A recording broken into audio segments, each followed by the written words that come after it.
Africa में एक खुश और संतुष्ट किसान रहा करता था। वह खुश था क्योंकि वह संतुष्ट था।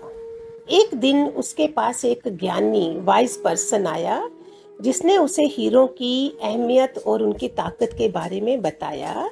ज्ञानी व्यक्ति ने कहा, अगर तुम्हारे पास अंगूठे के जितना भी हीरा हो तो तुम अपना एक शहर खरीद सकते हो, और अगर तुम्हारे पास मुट्ठी के बराबर का हीरा हो तब तो तुम शायद अपने देश के ही मालिक बन सकते हो। ऐसी बातें किसान को बताकर वह ज्ञानी व्यक्ति चला गया।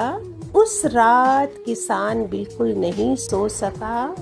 वह नाखुश और असंतुष्ट हो गया।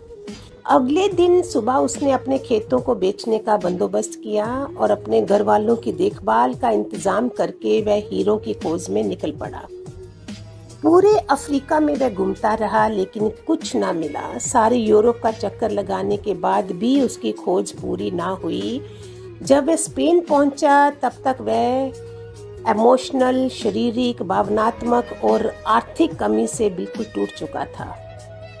उसकी हिम्मत इतनी ज्यादा टूट गई थी कि उसने बार्सिलोना नदी है वहां, उसमें कूदकर खुदकशी कर ली। उधर जिस व्यक्ति ने उसके खेत खरीदे थे, एक बार जब वह खेतों से गुजरने वाली एक नहर से अपने ऊंटों को पानी पिला रहा था तो नहर के दूसरे किनारे पर सूरज की रोशनी जैसे एक पत्थर पर पड़ी तो इंद्रधनुष की तरह 7 रंग जगमगा उठे। उस व्यक्ति ने सोचा कि ये पत्थर बैठक में सजाने के काम आएगा और वह उसे उठाकर घर ले आया और बैठक में सजा दिया। उसी दोपहर वह ज्ञानी व्यक्ति फिर वहां आया। उसकी नजर जगमगाते पत्थर पर पड़ी तो उसने पूछा कि क्या हाफिज वापस आ गया है।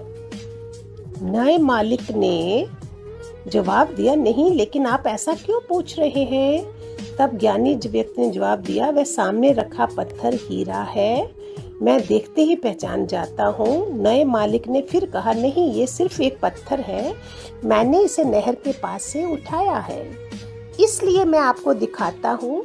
वहाँ एक ऐसे बहुत सारे पत्थर पड़े हैं। वे दोनों गए और पत्थरों के कुछ नमूने उठा लाए और जांच के लिए भेज दिए गए। सचमुच वे पत्थर हीरे ही थे। उन्होंने पाया कि उस खेत में दूर दूर तक हीरे दबे हुए थे। इस कहानी से 5 सबक मिलते हैं। जब हमारा नजरिया सही हो तब हमें एहसास होता है कि हम सब हीरो की खानों पर चल रहे हैं तो अक्सर हमारे पैरों के नीचे होते हैं। हमें इसके लिए कहीं जाने की जरूरत नहीं है, जरूरत है तो सिर्फ इसे पहचानने की। जैसे सत्संग में आ जाते हैं, नो वैल्यू ऑफ सतपुरुष।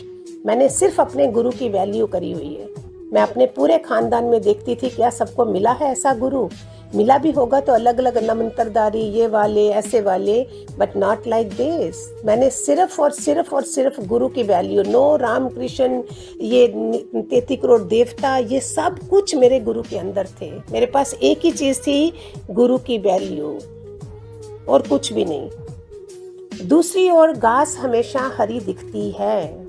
तीसरा है, जैसे हम ये सोचते हैं कि दूसरे का स्थान हासिल करके हमें खुशी होगी, उसी तरह दूसरे भी यही सोचते हैं कि हमारा स्थान पाकर उन्हें भी खुशी मिलेगी।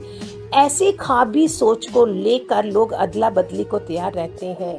चौथा पॉइंट सबक है इसमें से, जब लोग मौके को पहचान नहीं पाते तो अवसर पर खटखटाना उन्हें शोर लगता है। 5वां सबक है, एक मौका दोबारा नहीं खटखटाता। दूसरा मौका अच्छा या बुरा हो सकता है लेकिन वो नहीं होगा जो पहले था।